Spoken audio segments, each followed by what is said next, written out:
नमस्कार, आप देख रहे हैं जोहार झारखंड। मैं हूं आपके साथ विभा उपाध्याय। धनबाद के राजापुर कोयलरी में छापेमारी करने पहुंचे सीआईएसएफ जवानों पर कोयला चोरों ने पथराव कर दिया, जिसमें कई सीआईएसएफ जवान घायल हो गए हैं और सीआईएसएफ की 6 गाड़ियों को क्षतिग्रस्त भी किया गया है। इस सिलसिले में सीआईएसएफ की ओर से निरसा थाने में एक एफआईआर दर्ज कराई गई है। दरअसल सीआईएसएफ की झारखंड और बंगाल की यूनिट ईसीएल की राजापुर कोयलरी में छापा मारने के लिए पहुंची हुई थी। जिस दौरान कुछ कोयला चोर पकड़े गए तो उनके साथियों ने सीआईएसएफ की टीम पर ही हमला कर दिया। इस दौरान घटनास्थल पर दोनों तरफ से भिड़ंत होने लगी, जबकि सीआईएसएफ ने 2 कोयला चोरों की जमकर धुनाई कर दी। साथियों को बचाने के लिए कोयला चोरों ने भी जमकर पथराव किया।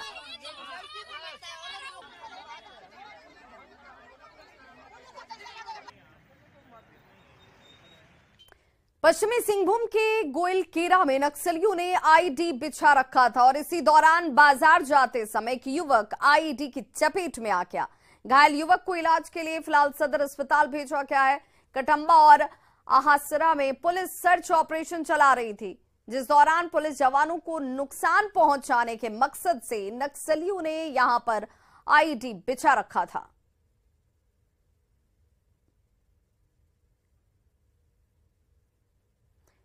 रांची पुलिस ने पीएलएफआई के एरिया कमांडर विशाल शर्मा को ढेर करके आतंक का अंत कर दिया। घटनास्थल से कई हथियार और कारतूस बरामद किए गए हैं।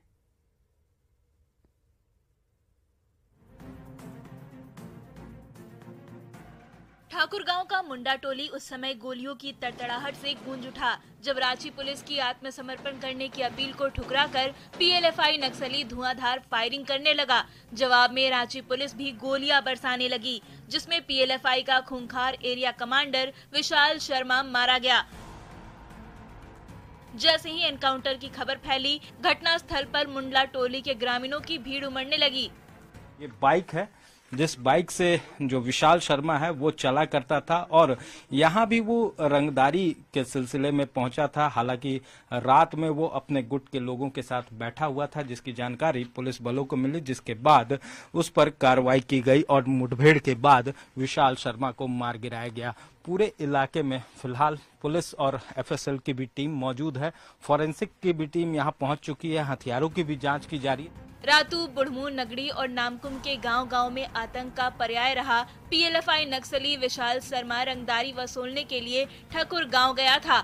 इसी दौरान गुप्त सूचना पर रांची पुलिस घटनास्थल पर पहुंची और पीएलएफआई नक्सली विशाल शर्मा को चारों ओर से घेर लिया, पर सरेंडर करने के बजाय पीएलएफआई नक्सली दनादन फायरिंग करने लगा। लेकिन रांची पुलिस की काउंटर फायरिंग में आखिरकार आतंक का दी एंड हो ही गया। उसको जब गिरफ्तार करने के लिए, आत्मसमर्पण करने के लिए कहा गया तो उसकी तरफ से फायरिंग करने का प्रयास किया गया और उसके साथ और भी उसके साथी थे, उनके द्वारा लगातार फायरिंग की गई। पुलिस के द्वारा भी अपने आत्मरक्षार्थ जवाबी कार्रवाई की गई और इस मुठभेड़ में जो शर्मा है वो उस मुठभेड़ में मारा गया। इस संदर्भ में जो विधि सम्मत कार्रवाई है वो आगे की जा रही है।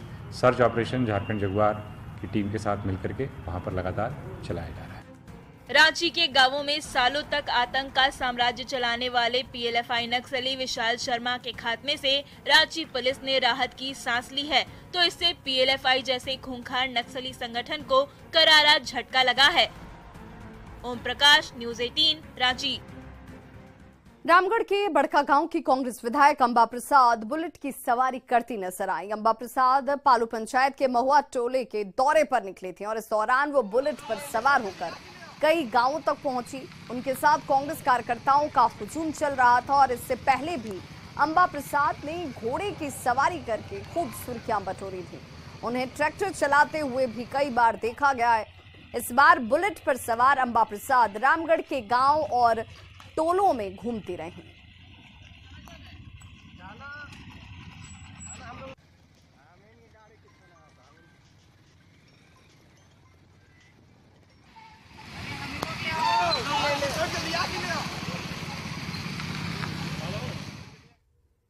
और अब बात खतियानी जोहार यात्रा की। तो चाईबासा में खतियानी जोहार यात्रा को संबोधित करते हुए मुख्यमंत्री हेमंत सोरेन ने बीजेपी पर करारा वार किया। उन्होंने लोक लुभावन फैसलों से जनता की नब्ज को टटोला ही झारखंड के पिछड़ेपन के लिए बीजेपी को जिम्मेदार ठहराया।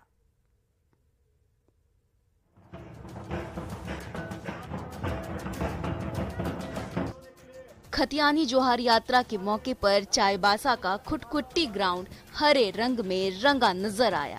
जीएमएम के बैनर और झंडे के साथ उमड़ा पार्टी कार्यकर्ताओं का जत्था परंपरागत धुन पर थिरकता रहा, नाचता रहा और मुख्यमंत्री के स्वागत में ढोल मंदार बजाता रहा।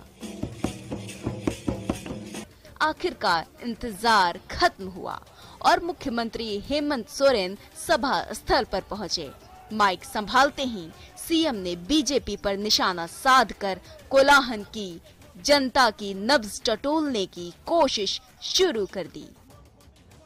इस राज्य को एक योजनाबद्ध तरीके से पिछड़ापन के गर्त में ढकेलने का काम किया गया ताकि यहां के लोग आवाज नहीं उठा सके, हक अधिकार नहीं मांग सके। मुख्यमंत्री हेमंत सोरेन ने बीजेपी पर सबसे बड़ा हमला करते हुए यहां तक कह दिया कि आज तक झारखंड की बागडोर बाहरी नेताओं के हाथ में रही। झारखंड की जनता पिछड़ेपन और गरीबी के रूप में आज तक इसका नतीजा भुगत रही है। झारखंड को झारखंडी लोग कभी चलाया ही नहीं। 20 साल तक तो ये गुजराती लोग चलाया, ये छत्तीसगढ़िया लोग चलाया और ये लोग बड़ा शैतान है।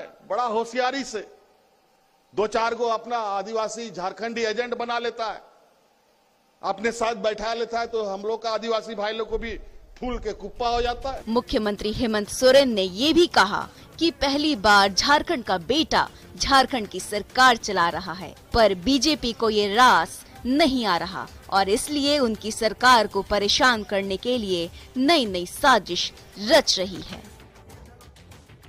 एक आदिवासी नौजवान नेतृत्व कर रहा है और आज ये इनके इन प्रकारेण इस सरकार को अस्थिर करने के लिए एड़ी चोटी एक करके लगा दिया है। हम बोले दौड़ा लो, आ जाओ, कितना दौड़ना है। हमको तुम परेशान जरूर कर सकते हो लेकिन परास्त नहीं कर सकते हो, हमको खत्म नहीं कर। खतियान और ओबीसी रिजर्वेशन जैसे लोक लुभावन फैसलों के जरिए झारखंड की जनता का दिल जीतने निकले मुख्यमंत्री हेमंत सोरेन खतियानी जोहार यात्रा में जमीन से जुड़े मुद्दे तो उठा ही रही है, बीजेपी पर वार करने का भी कोई मौका नहीं छोड़ रहे हैं। निरंजन, न्यूज़ 18, चाईबासा। झारखंड हाईकोर्ट से बीजेपी नेता बाबूलाल मरांडी को करारा झटका लगा। दल बदल से जुड़ी उनकी याचिका को कोर्ट ने खारिज कर दिया, पर मरांडी के सामने अभी भी कई कानूनी विकल्प खुले हुए हैं।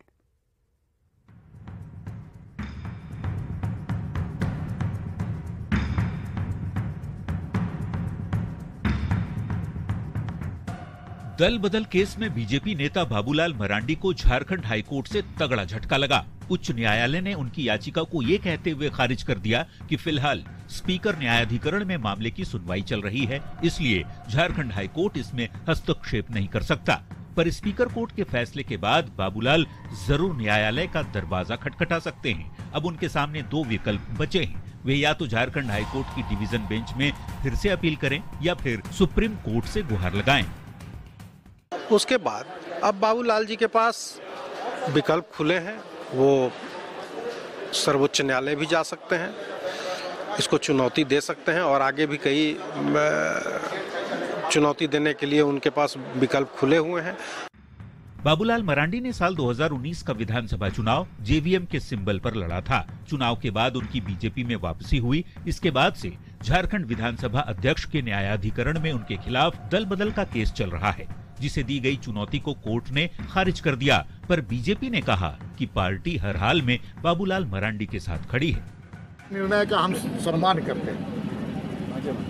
निर्णय न्यायालय का आया है, कल उसे मैं पढ़ूंगा और उसके बाद मैं टिप्पणी करूंगा और हाई कोर्ट के बाद यदि सुप्रीम कोर्ट में याचिका दाखिल करना होगा अपने न्याय मांगने। माननीय बाबूलाल मरांडी जी हम लोग के नेता हैं तुम्हारे से पढ़ने वाला नहीं है। कोर्ट के आदेश का हम लोग सम्मान करते हैं, बट आप बड़ी कोर्ट में भी हो जाएंगे, इसलिए हो जाएगा। मरांडी को झारखंड हाईकोर्ट से भले ही झटका लगा हो, पर बीजेपी उनके साथ खड़ी नजर आ रही है, जबकि कोर्ट के फैसले को लेकर कांग्रेस और जेएमएम ने बीजेपी के साथ ही बाबूलाल मरांडी पर जोरदार निशाना साधा है। न्यायालय से इनको मुंह की खानी पड़ी।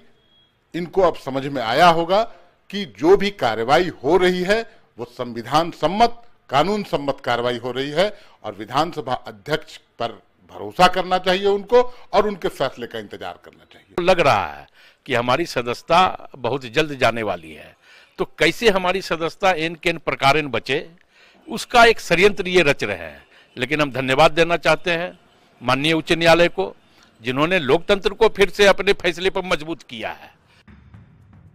बाबूलाल मरांडी फिलहाल भले ही कोर्ट से दल बदल की कानूनी लड़ाई हार गए, पर उनके सामने अभी भी कई कानूनी विकल्प बचे हुए हैं, जबकि कोर्ट के फैसले से कांग्रेस और जेएमएम के खेमे में खुशी का ठिकाना नहीं है। न्यूज़ 18 के लिए रांची से संजय और अविनाश के साथ देवघर से मनीष दुबे की रिपोर्ट।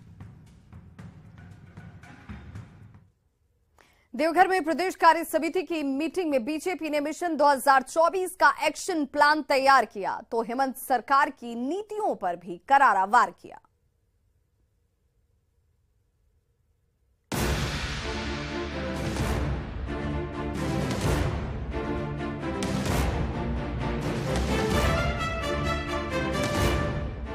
बीजेपी की प्रदेश कार्य समिति की मीटिंग में जुटे दिग्गज नेताओं ने 2 दिन तक मिशन 2024 को सफल बनाने की रणनीति पर मंथन किया, ताकि 2024 के चुनाव में पार्टी को झारखंड की कम से कम 70 विधानसभा सीटों पर बढ़त हासिल हो। तभी केंद्र में एक बार फिर मोदी सरकार की वापसी का रास्ता साफ हो सकेगा। इसके लिए बीजेपी ने बूथ स्तर पर तो एक्शन प्लान बनाया ही, हेमंत सरकार की जन विरोधी नीतियों के खिलाफ आंदोलन का भी खाका तैयार किया।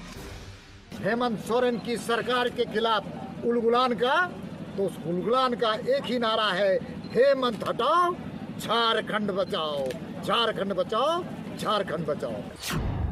देवघर की धरती पर 16 साल बाद बीजेपी कार्य समिति की मीटिंग का मकसद जेएमएम के गढ़ में सेंधमारी करना तो है ही, पार्टी संगठन और कार्यकर्ताओं में नई जान फूंकना भी है, ताकि नई ऊर्जा और नए उत्साह से लबरेज बीजेपी जब चुनावी मैदान में उतरे तो उसे झारखंड की जनता का हर कदम पर साथ मिले। इसी मकसद से कार्य समिति की बैठक में 8 प्रस्ताव पारित किए गए, जिसमें झारखंड में बिगड़ते लॉ एंड ऑर्डर और महिला अपराध पर जोरदार निशाना साधा गया। इस राज्य में 3 वर्षों में कितनी हत्याएं हुई, कितने बलात्कार की घटनाएं घटी, जो किसी प्रदेश में नहीं हो रहा है। सबसे ज्यादा इस प्रदेश में हत्याएं हुई, सबसे ज्यादा इस प्रदेश में बलात्कार की घटनाएं घट रही, सबसे ज्यादा 1,78,482 आज संगीन मामले, फौजदारी मामले दर्ज किए गए हैं प्रदेश में। कार्य समिति की मीटिंग में बीजेपी ने आने वाले लोकसभा चुनाव की तैयारियों पर गंभीर मंथन तो किया ही, झारखंड की सत्ता में वापसी की रणनीति पर भी विचार विमर्श किया। इन तैयारियों का नतीजा आने वाले चुनावों में दिखना तय माना जा रहा है। मनीष दुबे, न्यूज़ 18, देवघर। मुंबई के नेहरू नगर पुलिस ने बोल बच्चन गिरोह के 3 आरोपियों को गिरफ्तार किया है, जो फॉरेन करेंसी की जगह पर कागज देकर ठगी करने का काम करते थे। बंडल में ऊपर से सिर्फ कुछ फॉरेन करेंसी होती है और नीचे पूरा कागज का रोल ही रखा हुआ होता है। इन आरोपियों के पास से 64 सिम कार्ड, कई बैंक अकाउंट और कई फेक करेंसी भी बरामद किए गए हैं। पुलिस गिरोह के 5 और सदस्यों की तलाश कर रही है और ये पूरा गैंग झारखंड का रहने वाला है।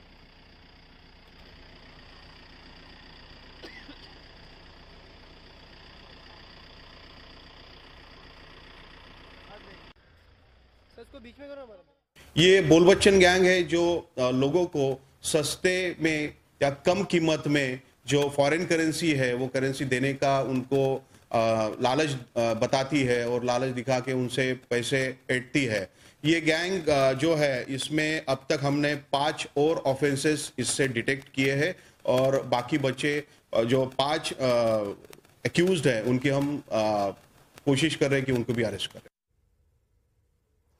जामताड़ा में केंद्र सरकार के आम बजट को लेकर छोटे कारोबारियों की कई उम्मीदें और छोटे कारोबारियों ने केंद्र सरकार से बजट में महंगाई को कम करने की मांग की है। साथ ही व्यावसायिक लाइसेंस और बैंक लोन की प्रक्रिया को और सरल बनाने की मांग रखी गई।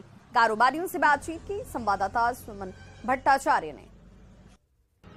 कोई भी सामान चावल से लेके मसाला, तेल, सब चीज महंगाई है। मध्यम वर्ग के लिए महंगाई कम किया जाए, गैस सब्सिडी कम किया जाए।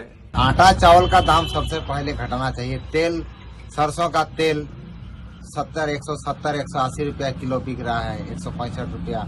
इस सब सामान का दाम कम होने से हम लोग का मध्यम वर्ग जो क्षेत्र का लोग है, खाने पीने के लिए सबसे अच्छा है। बजट में सरकार से उम्मीद है कपड़ा का रेट थोड़ा घटे तो बढ़िया होगा, टैक्स घटेगा तो बढ़िया होगा।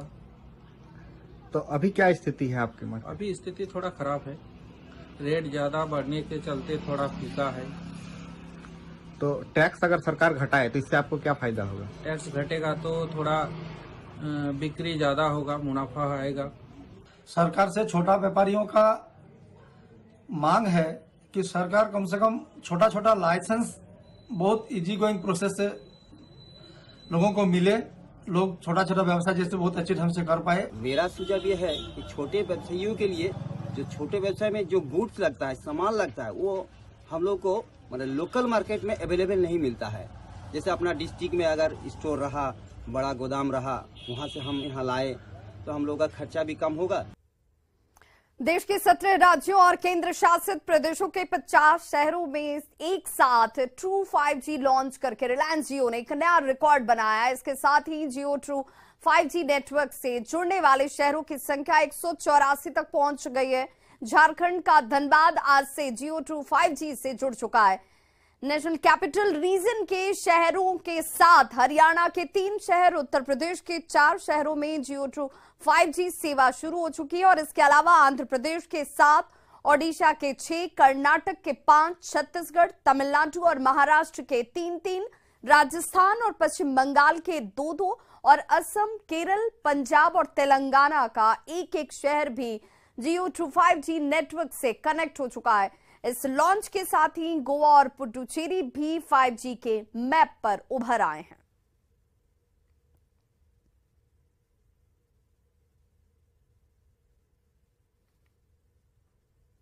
और अब देखते हैं